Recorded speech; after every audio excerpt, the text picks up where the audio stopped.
How to fix front camera not working on Android. Hello everyone, welcome to this channel. I'm Emily and I'm here to help you out today. So without any delay, let's get started. Now first of all, open up the settings of your device and then scroll down to tap on apps, then tap on manage apps, and over here just search for the camera application over here. Now scroll and tap on camera. And as you tap on camera, you can see the option of clear data at the bottom right corner of the screen. Tap on it and then tap on clear cache. Tap on OK.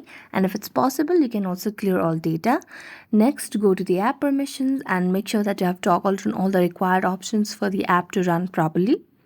Now go back and tap on the power button and then tap on reboot and restart your device, and this might solve your issue.